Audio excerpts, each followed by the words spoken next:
Lo and behold, it's another episode of Two Drink Minimum from somewhere in Ontario. Today we are going to be reviewing and spoiling, of course, the Ant-Man and the Wasp movie. I did manage to catch a showing of that in the last couple of days. So we're going to talk about that. Was it as good as Infinity War? No, I don't see how it could be. Infinity War, as I said before, was probably one of the most entertaining spectacles of film I've seen in recent memory. Literally the last hour and change of that film is just like mind-blowing action from start to finish. Fanboy moments galore, you name it.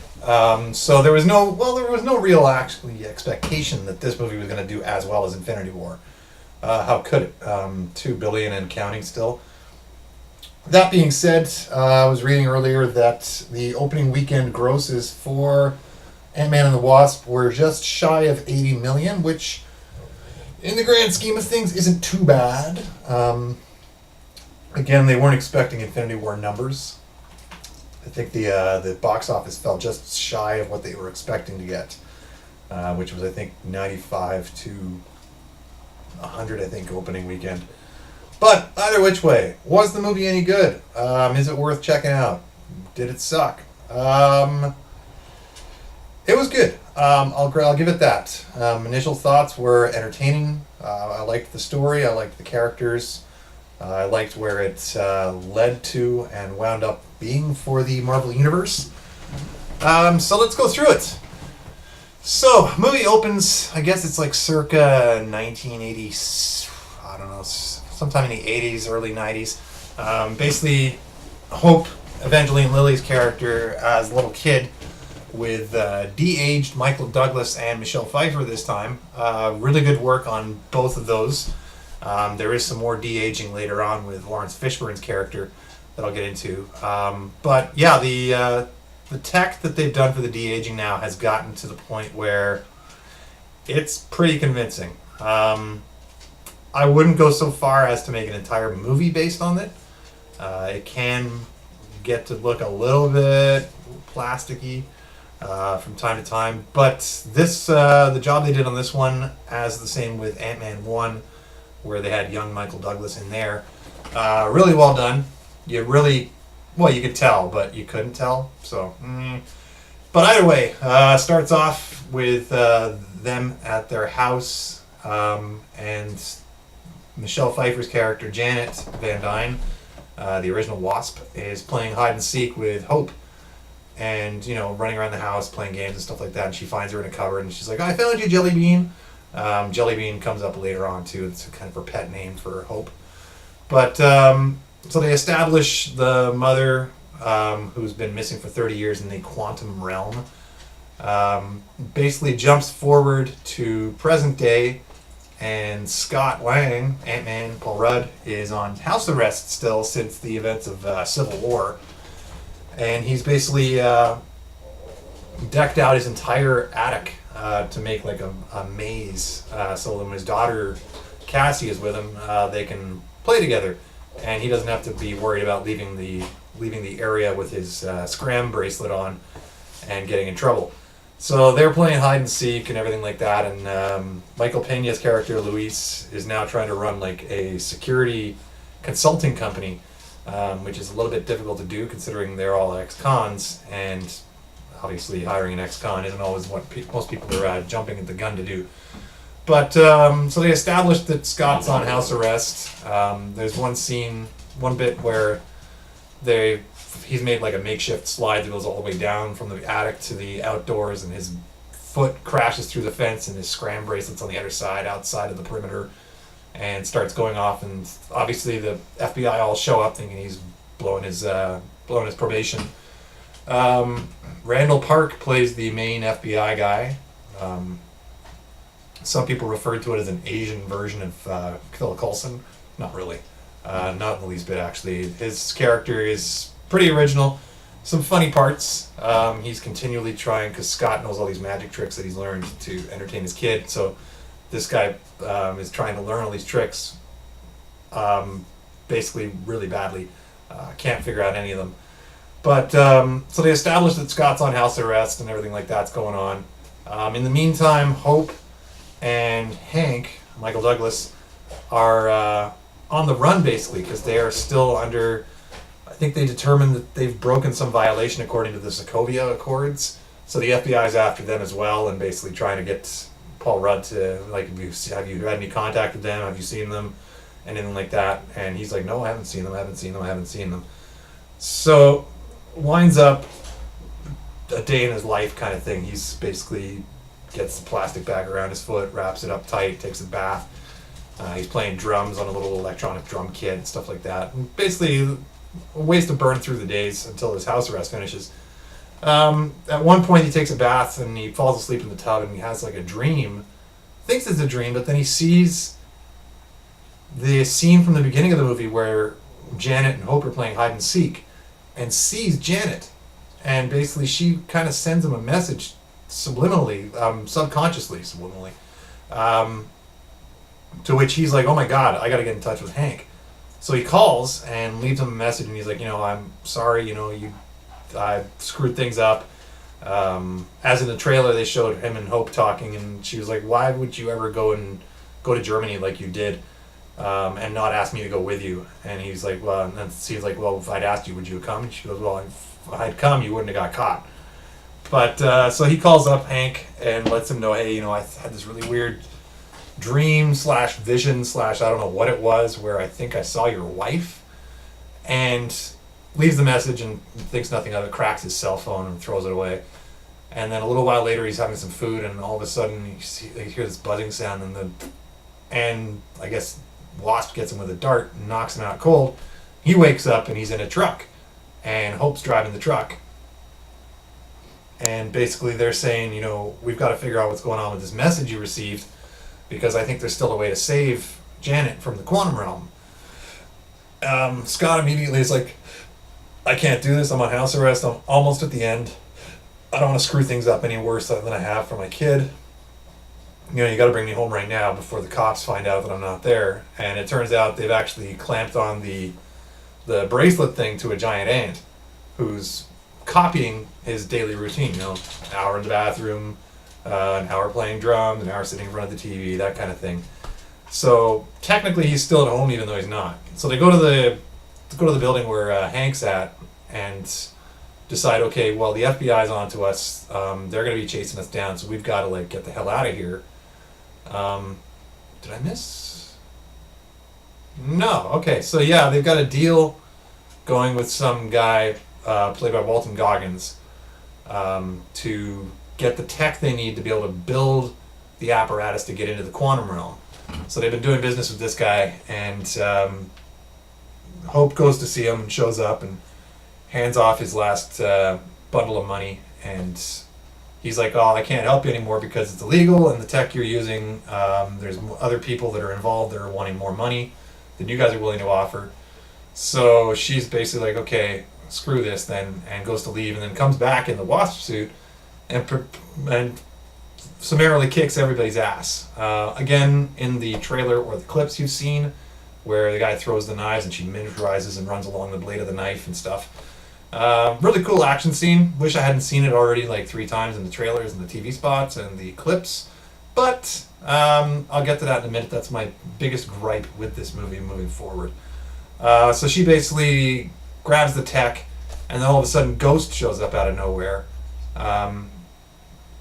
And her and Hope have a little short fight, and Ghost escapes.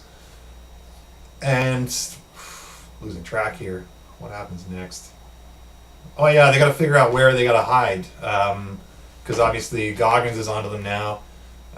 Ghost is out there, so Paul Rudd's like, well, I know one place we can go, and it's to Luis Pena's, Michael Pena's office, where he's doing a security thing.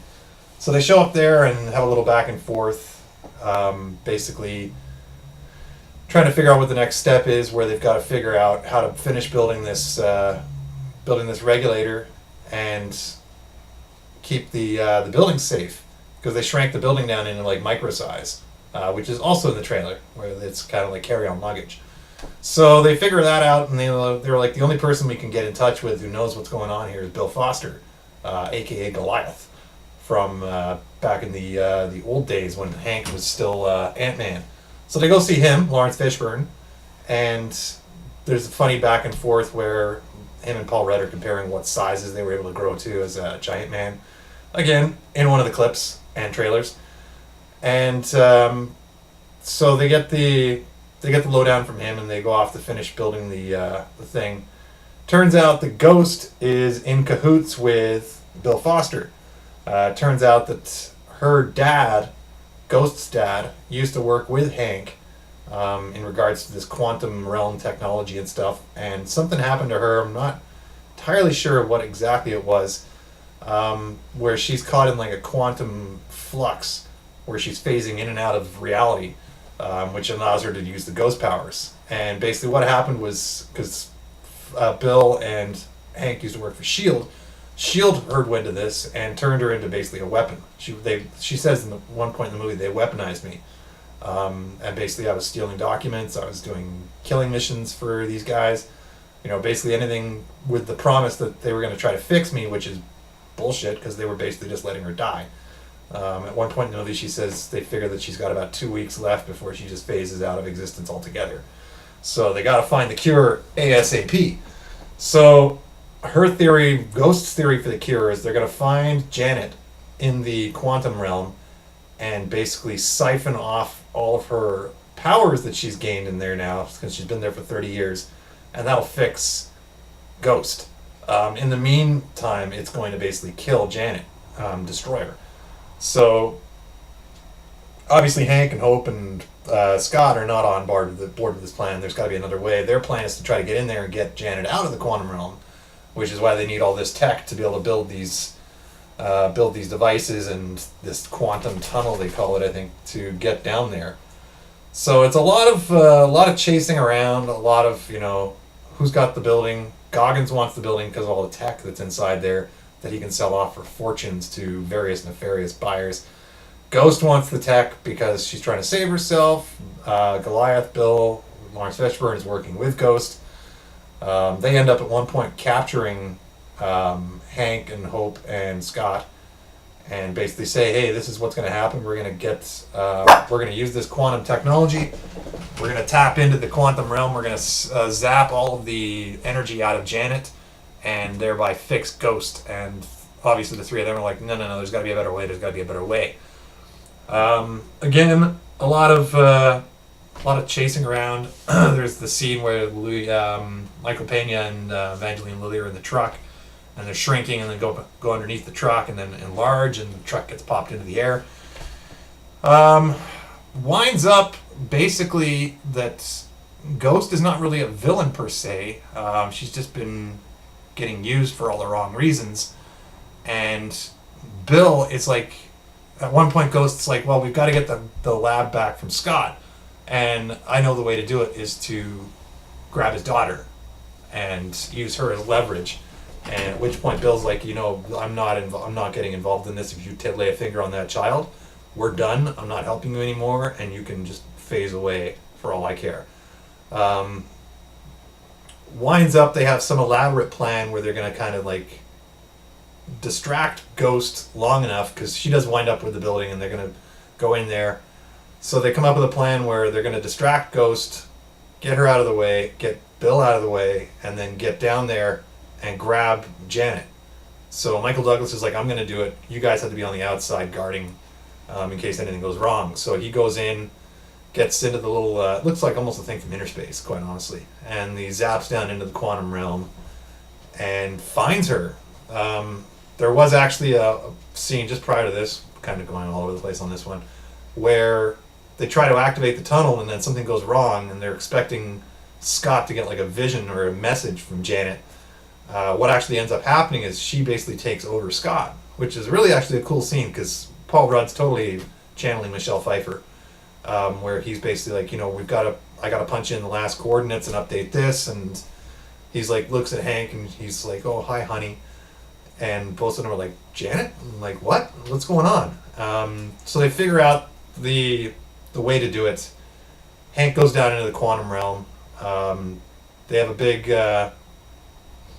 big fight with Ghost and basically neutralize her for the time being.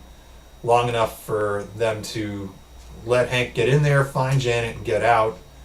At which point, Ghost shows up again, and Janet, with being in the quantum realm for 30 plus years, has these new powers where she basically walks up, touches Ghost's face like that, and stops the phasing.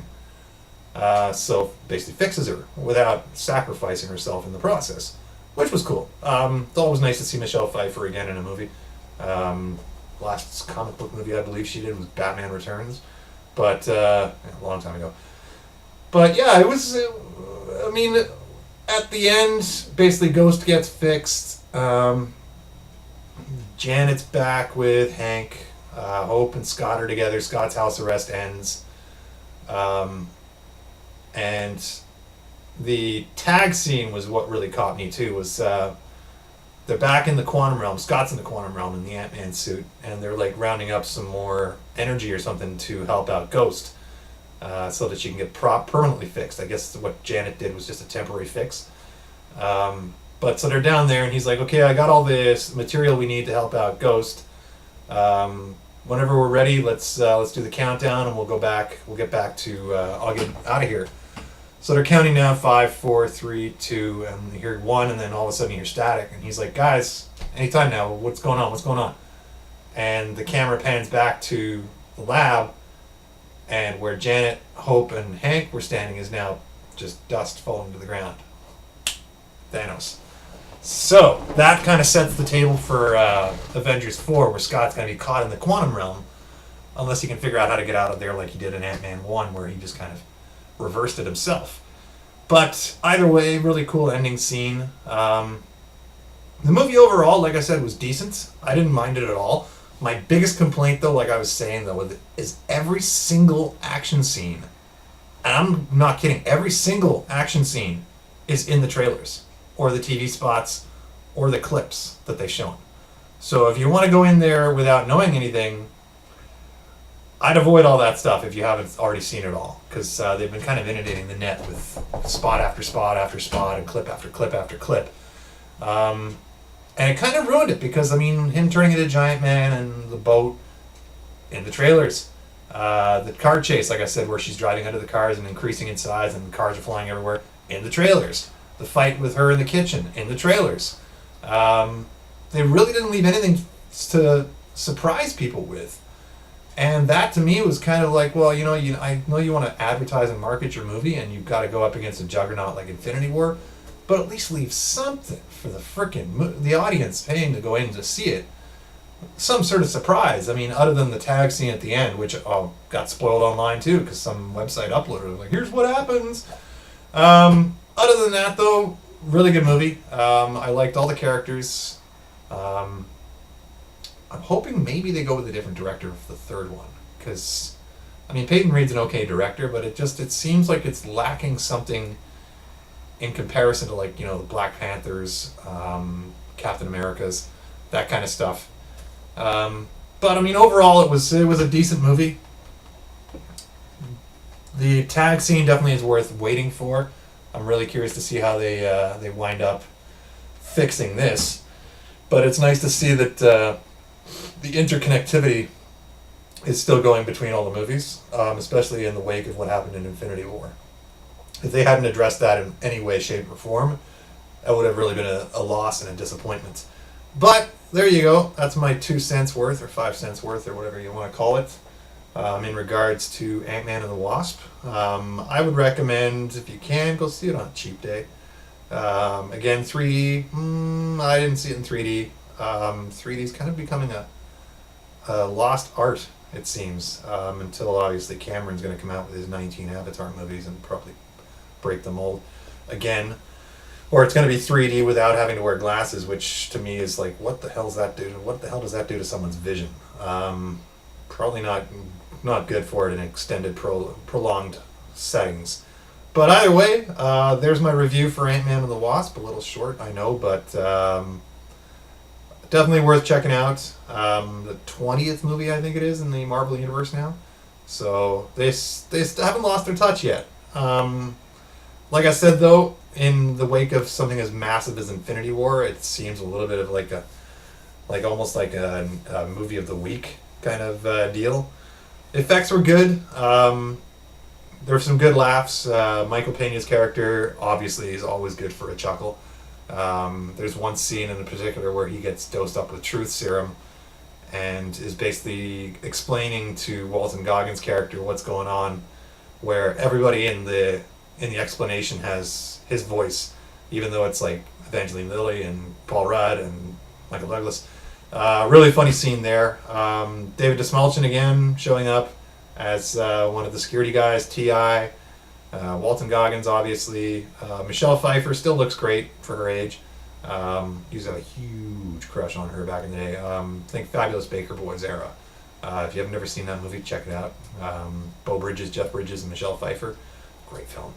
Anyway, so there's my 2 cents worth. I'll get this uploaded. I'm still working on getting the software so I can do the overlays and screen caps and all that sort of fun stuff. But either way, I figured I'd get a new review up while the movie was still fresh in theaters, not wait 2 or 3 weeks after everybody's had their say and kind of ruined it. But yeah, there you go. I left out obviously some stuff.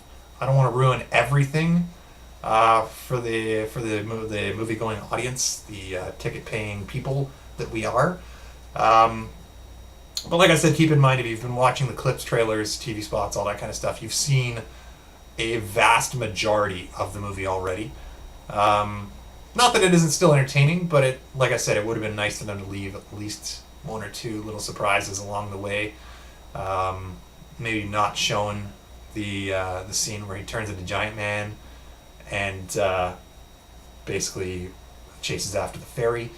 Another thing they might have thought of leaving out would be her first fight as Wasp in the kitchen when she's like enlarging the salt shaker and stuff like that. There's some cool stuff that happens during the chase with the Pez dispenser, other than the Pez dispenser that I'm not going to ruin. But stuff that makes you laugh and you're like, that's a nifty use of their powers to do something like that. But definitely worth checking out. Randall Park as Inspector Wu? I can't remember if that was his name. He was really funny though. Some really good scenes with him. Paul Rudd, always reliable. Good character development. Good acting across the board. And can't wait to see what happens for Avengers 4 next. Alright, until next time, this is Dave, checking out 2 Drink Minimum. Like, share, subscribe, tell all your friends, and we'll see you next episode.